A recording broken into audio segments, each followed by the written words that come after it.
오늘 우리가 함께 큐티한 본문인데, 오늘 말씀의 제목대로 두 종류의 수확이 나옵니다. 수확은 이제 추수를 말하는 것입니다. 하나는 곡식을 수확하는 것이고, 두 번째는 이제 포도를 이제 수확하는 것입니다. 이 두 종류의 수확은 종말에 있게 되어질 구원과 심판을 회화적으로 묘사를 해 놓은 것입니다. 이것을 사도 요한이 이제 환상으로 보게 되는 것인데요. 우리 마태복음 25장에 보면 여러 비유들 나오는데, 그 세 번째 비유에 보면 양과 염소의 비유가 있죠. 마지막 날에 양과 염소를 가른다 하는 거, 그런 것처럼 이 마지막 때에 곡식의 수확과 포도의 수확, 즉 구원의 심판과 또 진노의 심판이 있게 되어질 것이다 하는 것을 환상으로 보여주고 있습니다. 이 말씀들을 먼저, 이게 이제 환상이기 때문에 우리가 한 절 한 절 그 의미를 알 필요가 있어요. 그래서 제가 이제 14절부터 20절까지 한 절 한 절 나와 있는 그 의미들을 해석을 먼저 해드리고, 그리고 이제 이 말씀 속에서 우리가 오늘날 묵상하고 적용할 수 있는 부분들이 무엇이 있을까 몇 가지 생각을 해보도록 하겠습니다. 근데 14절을 보시면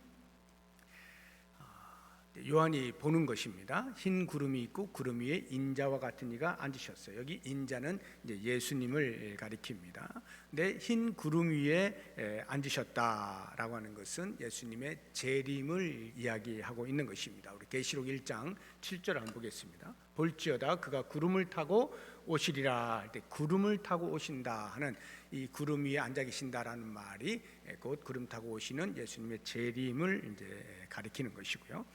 머리에 금 면류관을 쓰셨다라고 되어 있는데, 우리가 보통 면류관을 쓰는 것은 경기에서 이겼을 때 승리하는 사람에게 주는 그 승리와 영광을 의미하기도 하고, 또 다른 하나는 금 면류관이라 해서 왕권을 상징하는 표현이기도 합니다. 예수님께서 죽음의 권세를 이기시고 승리하셔서 다시 오실 때 왕권을 가지고 오시는데, 그 왕권이란 모든 일을 다스리는 것뿐만 아니라 심판하는 것을 포함하는 거예요. 그래서 심판주로 오시게 될 것이다 하는 그런 이제 의미이고요. 예리한 낫을 손에 들었다 이렇게 했는데, 예리한 낫, 이제 수확을 하려면 이제 낫이라고 하는 것이 수확한다, 추수한다는 것을 이제 상징하는 것인데, 예리하다라고 하는 것은 구원을 하는 그 행위에 있어서 그 구원이 조금도 오차 없이 정확하게 구원받을 모든 자가 다 구원받게 된다 하는 것을 의미하는 것입니다. 우리 요한복음 6장 39절 한번 보겠습니다. 나를 보내신 이의 뜻은 내게 주신 자 중에 내가 하나도 잃어버리지 아니하고 마지막 날에 다시 살리는 이것이니라 해서, 예수님께서 마지막 날에 오셔서 구원받을 자를 이제 추수를 하실 때 한 영혼도 놓치지 아니하신다, 잃지 아니하신다는 것이 예리한 낫을 들고 계셨다라고 하는 말로 이제 표현을 하고 있는 것입니다. 15절을 한번 보시겠습니다. 또 다른 천사가 성전으로부터 나옵니다. 그러니까 성전에서 나오는 다른 한 천사가 있는데, 성전에서 나온다는 말은 이 성전은 하나님의 임재가 있는 곳이잖아요. 그러니까 그 성전에서 나왔다는 것은 하나님의 뜻을 전달하기 위해서 나온 자임을 말해주고 있는 것입니다. 그래서 그 성전에 나온 사람이 구름 위에 앉은 이를 향하여 큰 음성으로 외쳐 이렇게 말을 할 때에, 그 하나님의 뜻이라고 하는 것이 이제 심판인데, 이 심판이 임의로 행해지지 아니하고 오직 하나님의 뜻에 따라 행해진다. 여기서는 이제 곡식의 추수니까 이제 구원인데, 구원도 역시 마찬가지로 하나님의 뜻에 따라 구원받을 백성의 수가 다 차서 그 사람들을 불러 모으는 그런 것을 상징적으로 표현을 하고 있는 것입니다. 16절을 보시게 되면 구름 위에 앉으신 이가 낫을 땅에 휘두릅니다. 그러니까 땅의 곡식이 다 거두어진다 이렇게 말하고 있는데, 천사가 그 인자 예수님께 말을 하는 거예요. 낫을 휘둘러서 곡식을 거두소서 이렇게 이제 이야기를 하잖아요. 그러니까 그 말을 들은 예수님께서 16절에 구름 위에 앉으시니 예수님께서 낫을 땅에 휘두릅니다. 그러니까 이 모양새가 천사가 말을 하고 그 천사의 말을 듣고 예수님이 순종하는 것처럼 이렇게 보여서 약간은 이 앞뒤가 좀 안 맞지 않나 하는 이런 생각이 들 수도 있습니다. 근데 중요한 것은 누가 말을 해서 누가 순종하느냐 이 이야기를 하고 있는 것이 아니라 예수님께서 직접 구원의 행위를 하신다, 낫을 휘두르신다, 모든 구원받는 백성을 예수님이 직접 선택하여 부르신다. 이것이 이제 중요한 거예요. 다시 말하면 한 영혼도 놓치지 아니하시고 완벽하게 구원하신다라고 하는 말이고요. 이제 낫을 휘두르신다라고 할 때 뭐 언제 휘두르시는가, 어떻게 휘두르시는가 이런 것이 없어요. 그냥 낫을 휘두르시는 거예요.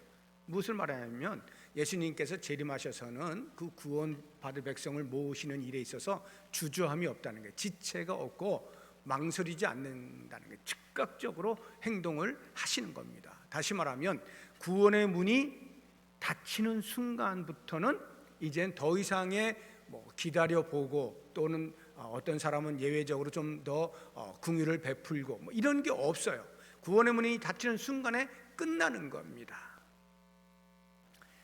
그래서 정확하게 추수만이 있게 되어지는데 그 추수가 알곡과 가라지를 분류하는 것이죠.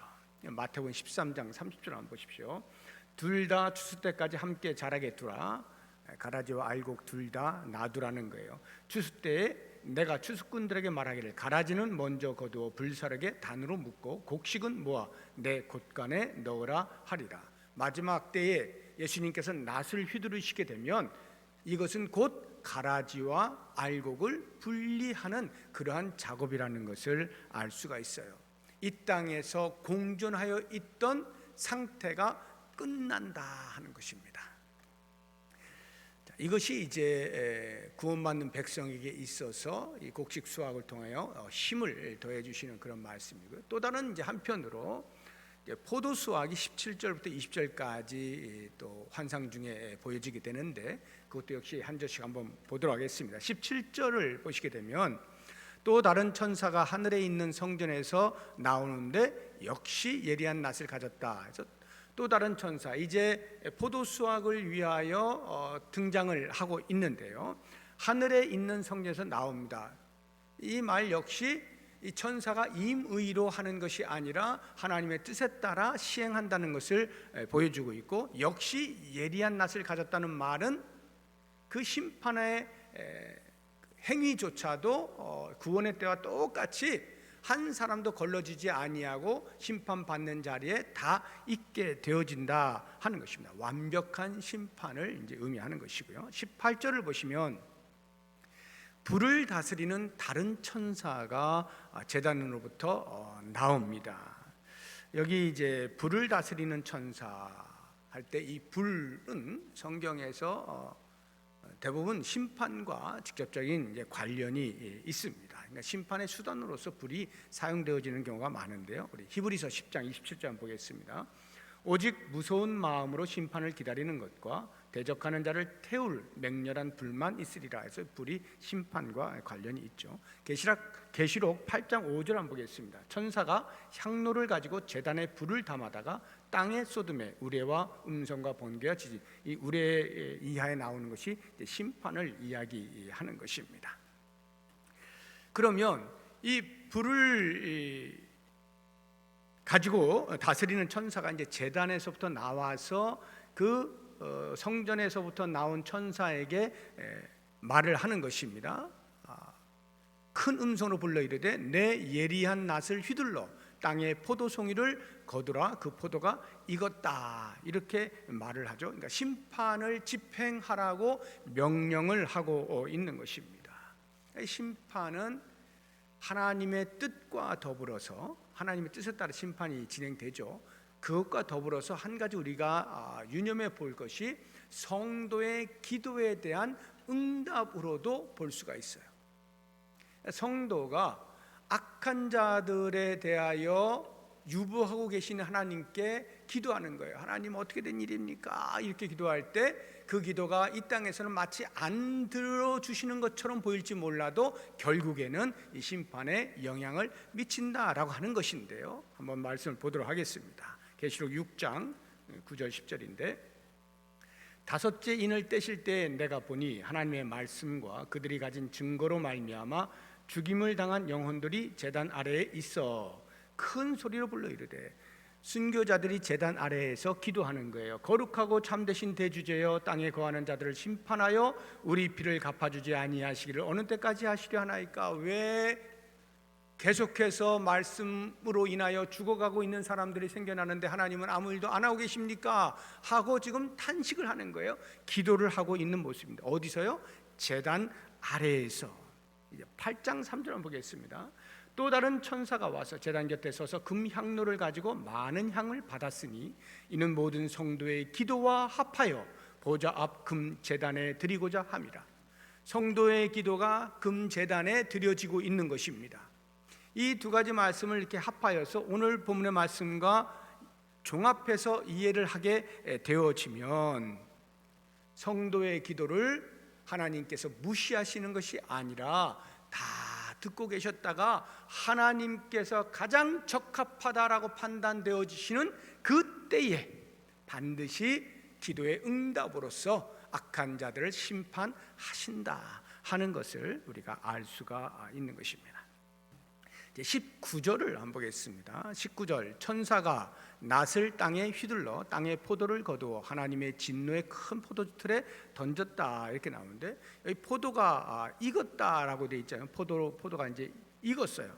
이 포도가 익었다라고 하는 말은 악인의 반역, 악인의 교만, 악인의 그 죄의 행포가 극에 달했다 이런 말이에요. 그러니까 포도가 잘 익었다는 건 우리가 그냥 아무 생각 없이 이렇게 보면 열매가 풍성히 맺혀졌구나 이렇게 이해할 수가 있지만, 지금 계시록에서 이야기하고 있는 이 포도의 익음이라고 하는 것은 악인이 그 악이 극에 달했다라고 하는 표현이에요. 그러니까 잘 익은 포도일수록 극에 달한 그런 상태라는 것을 알 수가 있고요.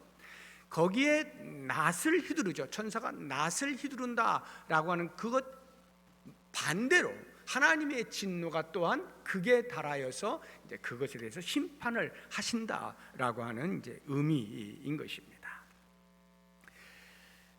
포도를 진노의 포도주 틀에 던지죠. 진노의 포도주 틀에 던진다. 이 진노라고 하는 것과 포도주가 이렇게 연관이 있다는 것을 금방 이제 알 수가 있습니다. 실제로 그러한지 한번 말씀을 통해 보겠습니다. 계시록 14장 8절인데요. 또 다른 천사 곧 둘째가 그 뒤를 따라 말하되 무너졌도다 무너졌도다 큰 성 바벨론이여 모든 나라에게 그의 음행으로 말미암아 진노의 포도주를 먹이던 자로다. 해서 진노와 포도주가 연관이 있다는 것을 알 수가 있어요. 19장 15절 보겠습니다. 그의 입에서 예리한 검이 나오니 그것으로 만국을 치겠고 친히 그들을 철장으로 다스리며 또 친히 하나님 곧 전능하신 이의 맹렬한 진노의 포도주 틀을 밟겠고 이렇게 되어 있죠. 진노와 포도주와 관계가 있다는 것을 알 수가 있어요. 그러면 이제 포도를, 잘 익은 포도를 그 포도주 틀에 던집니다. 어떻게 될까요? 잘 익은 포도가 되었든 설익은 포도가 되었든 아무튼 그 포도 열매를 따서 포도주 틀에다가 던짐과 동시에 그 포도는 짓이겨지는 겁니다. 으스러져서 형체를 알아볼 수 없게 되어진다 하는 것을 알 수가 있습니다. 제가 남아공에 있었다 왔잖아요. 그 남아공의 그 진풍경 중에 하나가 차를 타고 이렇게 길을 가다 보면 어렵지 않게 뒤에 그 지붕이 없는 트레일러, 큰 트레일러에 포도가 잔뜩 실려가지고 어디론가 가는 그런 모습을 쉽게 볼 수 있어요. 이 남아공이 이제 포도 농사가 잘 되거든요. 그래서 남아공의 와인이 굉장히 유명합니다. 전 세계적으로. 그러다 보니까 와인 공장이 많아요. 그 포도주를 만들기 위한 포도를 싣고 가는 차량을 쉽게 만날 수가 있어요. 근데 어마어마하게 쌓여 있는 그 포도들이 가서 포도주 틀에 딱 들어가는 순간 즙이 돼 버리는 거죠. 짓이겨지는 것입니다. 지금 이 진노의 포도주 틀에 던져졌다라고 하는 것은 형체를 알아볼 수 없을 상태가 되어졌다. 하나님의 진노가 완벽하다. 이런 것을 말씀하고 있는 거예요. 20절을 보시면 그 포도주 틀이 어디에 있느냐? 성 밖에 있다는 거예요. 성 밖에서 그 틀이 밟혔다라고 하는데, 이 성 밖에 있다라고 하는 말은 하나님께 심판을 하실 때 이제 분리를 위하여 심판하시잖아요. 그래서 그 악인은 결코 의인이 거주하고 있는 성 안으로 들어오지 못한다는 겁니다. 합하여질 수 없어요. 마지막 때에는요, 절대로 합하여질 수가 없어요. 완벽한 분리가 일어난다라고 하는 것입니다. 그래서 계시록 21장 27절에 보면 이렇게 말씀하고 있어요. 무엇이든지 속된 것이나 가증한 일 또는 거짓말하는 자는 결코 그리로 들어가지 못하다. 여기 그리로는 새 예루살렘성 천국을 말하는 거예요. 그걸로 못 들어간다는 거예요. 오직 어린 양의 생명책에 기록된 자들만 들어갑니다. 완벽한 분리가 일어나게 되어지는 것입니다. 그 다음에 20절에 틀에서 피가 난다라고 하는 것은 이 색깔을 통한 연상작용이에요. 물론 요즘은 이제 이렇게 그 포도주 만들 때 그 청포도주, 그러니까 청포도로는 이제 하얗게 나옵니다만은 보통 이제 붉은 포도의 경우에 그 색깔이 즙을 짜면은 이제 붉게 나오잖아요. 그게 마치 우리 신체의 피를 연상시킨단 말이죠. 그래서 그렇게 포도가 그 포도주 그 틀에 딱 들어가서 나올 때에 빨갛게 나오는 것이 마치 악인들이 모든 육체가 진리게 져서 이제 피가 되어지는 그런 것을 연상케 해주는 표현입니다.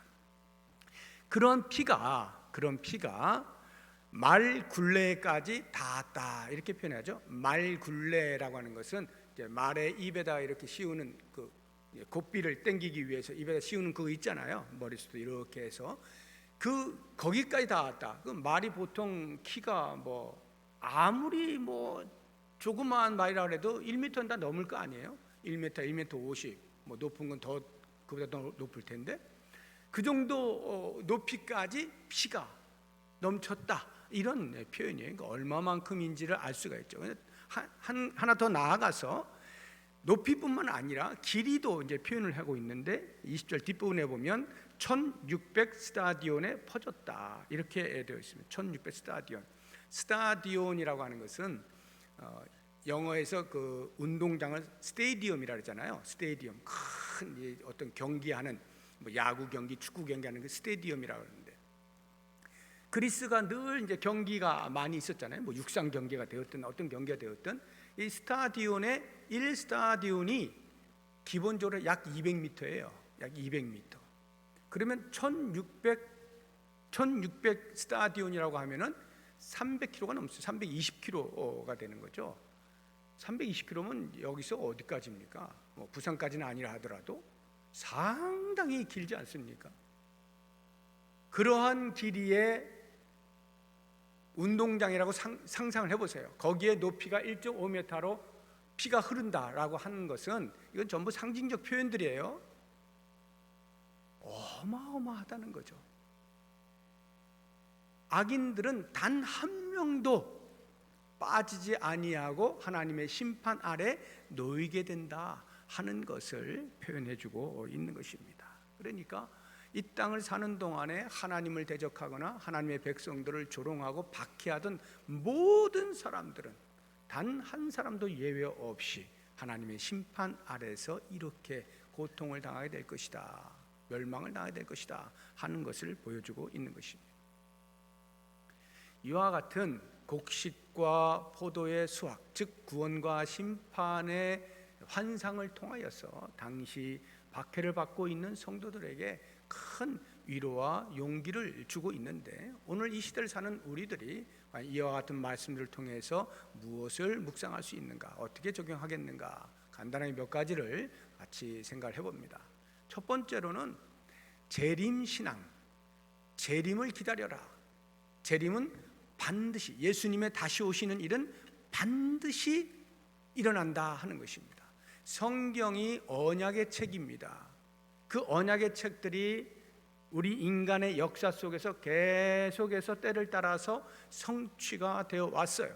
그리고 큰 틀에서 마지막으로 남은 하나의 언약이 있습니다. 그것이 바로 예수 그리스도의 재림 사건이에요.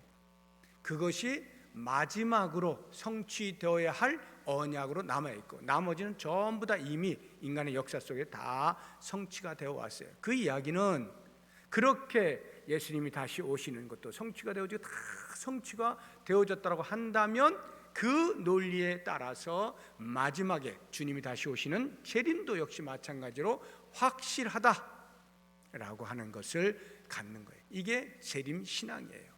예수님 반드시 오신다. 오늘날에 우리 주변을 보면 얼마나 죄가 넘쳐나고 있습니까? 이렇게 죄가 넘쳐나도록 하나님께서는 도대체 뭘 하고 계시나?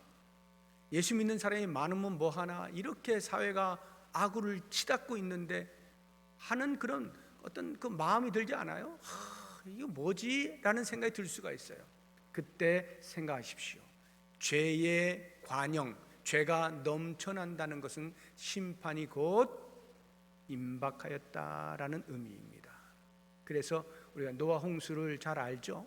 노아 홍수가 언제 오느냐, 창세기 보겠습니다. 6장 5절 이하인데요. 여호와께서 사람의 죄악이 세상에 가득함과 그의 마음으로 생각하는 모든 계획이 항상 악할 뿐임을 보시고 땅 위에 사람 지으셨음을 한탄하사 마음에 근심하시고 이르시되 내가 창조한 사람을 내가 지면에서 쓸어버리되 사람으로부터 가축과 기는 것과 공중의 새까지 그리하리니 이는 내가 그것들을 지었으면 한탄함이니라 하시니라 해서, 하나님의 심판은 이 땅에 죄가 가득할 때, 넘쳐날 때 임하게 되는 거예요.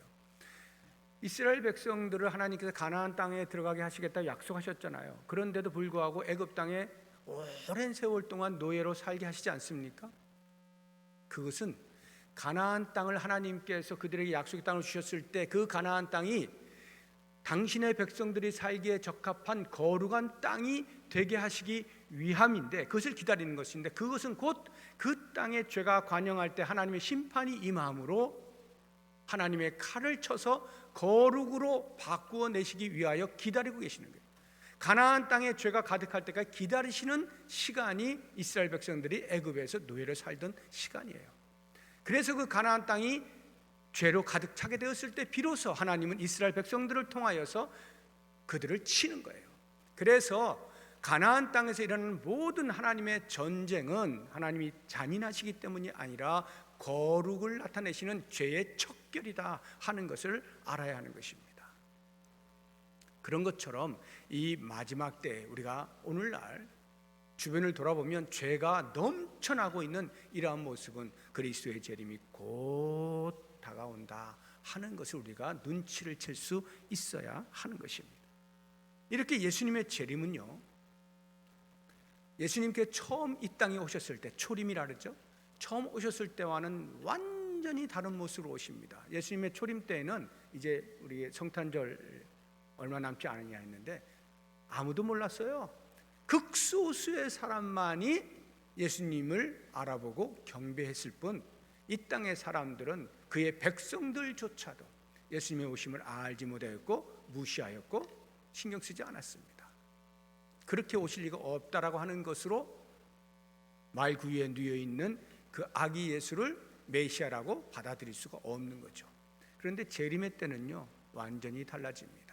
영광 가운데 나타나게 됩니다. 우리 데살로니가 한번 보겠습니다. 전서 4장 16절인데요. 주께서 호령과 천사장의 소리와 하나님의 나팔 소리로 친히 하늘로부터 강림하신다. 호령과 천사장의 소리와 하나님의 나팔 소리, 이런 것들은 다 상징적 표현이에요. 어마어마하게 공식적으로 오신다 이 말이에요. 그래서 누구도 전 몰랐어요 이런 말 할 수 없게 만들겠다는 거예요. 마태복음 한번 보겠습니다. 24장 30절 이하인데요. 그때의 인자의 징조가 하늘에서 보이겠고 그때의 땅의 모든 족속들이 통곡하며 그들이 인자가 구름을 타고 능력과 큰 권능으로 오는 것을 보리라. 그가 큰 나팔 소리와 함께 천사들을 보내리니 그들이 그의 택하신 자들을 하늘 이 끝에서 저 끝까지 사방에서 모으리라. 그리스도의 재림이 모든 자들이 볼 수 있도록 공식적으로 등장함에 따라서 구원받는 백성들이 다 그 아래 모일 뿐만 아니라 아무도 저 예수님 오신 줄 몰랐어요, 조금만 시간 더 주세요, 안 된다는 거예요. 다 알게 오신다. 이러한 재림이 이제 곧 임할 것임에 대한 믿음의 눈을 떠라 이거예요. 이게 재림 신앙이에요.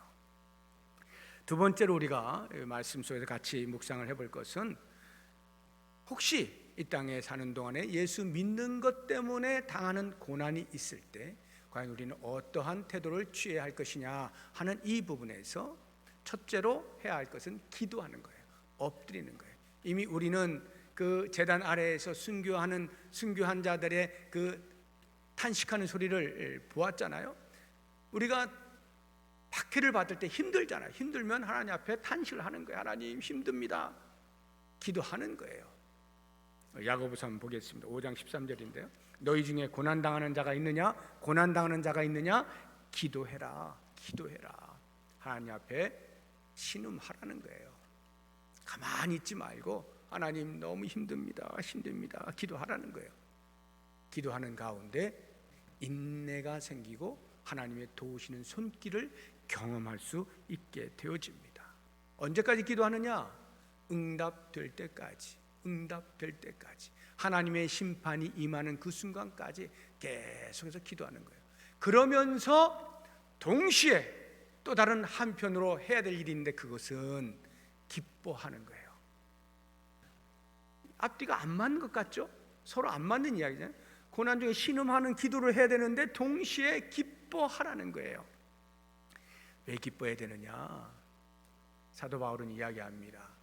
우리가 지금 당하는 고난은 앞으로 우리가 맞이하게 될 영광과 비교가 되어지지 아니하기 때문이다 라고 이야기를 하고 있는 거예요. 그래서 초대교회 당시의 사도들이 복음을 전하면서 박해를 받을 때에 그렇게 박해를 받도록, 능욕을 당하도록 합당한 자로 여겨주신 하나님께 감사하며 기뻐하였다라고 표현을 하고 있어요. 고난받는 것에 대해서 내가 이제 고난받는 자가 되었구나, 드디어 나는 예수님을 제대로 믿는구나, 예수님의 죽으심과 부활을 제대로 증거하고 있구나, 그래서 저들이 그렇게 우리를 박해하고 있구나, 그런 사람으로, 증인으로 살아갈 수 있도록 합당한 자로 여겨주신 주님 정말로 감사합니다, 기뻐한다는 거예요. 그래서 그 당시에 그 그리스도의 부활과 함께 그 기쁨을 주체하지 못하였던 복음의 증인 중에 한 사람인 베드로가 흩어져 있는 교회의 성도들에게 이렇게 권면하고 있는 것입니다. 우리 베드로 전서 4장 12절 이하를 보면, 사랑하는 자들아, 너희를 연단하려고 오는 불시험을 이상한 일 당하는 것 같이 이상히 여기지 말고 오히려 너희가 그리스도의 고난에 참여하는 것으로 즐거워하라. 고난에 참여할 때 즐거워하라. 왜냐? 그의 영광을 나타내실 때 너희로 즐거워하고 기뻐하게 하려 함이라. 마지막 때가 되어지면 그 구원과 심판을 보게 되어지면서 말로 표현할 수 없는 큰 위로와 함께 기쁨이 넘쳐날 것이기 때문에 그것을 바라보고 고난 중에라도 기뻐하라, 이렇게 이야기를 하고요. 또 다른 하나의 권면이 베드로를 통해서 주어지고 있는데, 그것은 고난을 당할 때 하나님께 영광을 돌려라 라고 하는 거예요. 우리 베드로전서 4장 16절 한번 보겠습니다. 만일 그리스도인으로 고난을 받으면 부끄러워하지 말고 도리어 그 이름으로 하나님께 영광을 돌리라.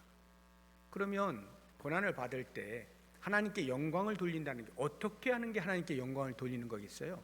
부끄러워하지 말라는 거예요. 부끄러워하지 말라. 왜 부끄러워하게 될까요? 고난을 피하고 싶어서. 저 아니에요 이렇게 타협을 하거나 자기의 신앙을 잠시 내려놓는 이런 어리석은 행동을 하지 말라는 거예요. 당당하게 박해를 받으라는 거예요. 그것이 곧 하나님께 영광을 돌리는 행위가 되는 거예요. 만약에 우리가 박해받는 것이 힘들어서, 고난받는 것이 힘들어서 피하기 위하여서 숨거나 적당히 타협을 한다면 그것은 하나님께 영광이 되지 못하는 것입니다. 마지막 한 가지 오늘 말씀 속에서 우리 다시 한번 적용하고 묵상을 해볼 것은 깨어 있어라 하는 것입니다.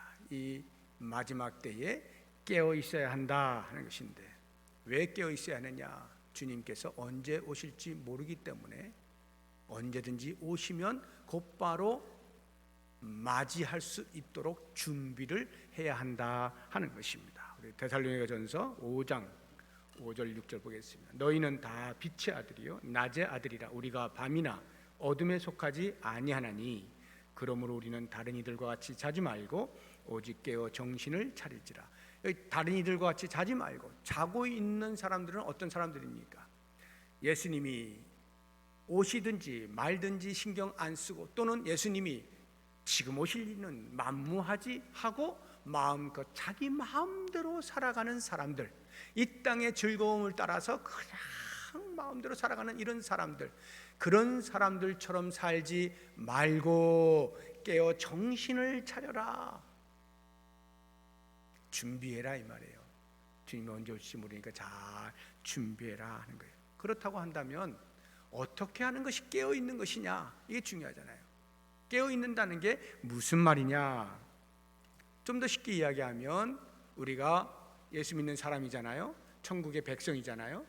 천국의 시민답게 예수 믿는 사람답게 살아라, 이 이야기거든요. 그럼 예수 믿는 사람답게 산다는 건 또 뭐냐 할 때에 절제하고 성결, 거룩의 삶을 사는 것을 의미합니다.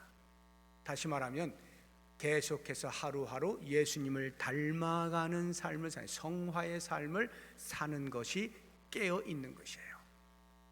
예수님이 나의 삶의 목표가 되어지고 모범이 되어져서 예수님을 닮아가는 삶으로 계속 살아가는 이것이 깨어 있는 삶이다 하는 것이고요.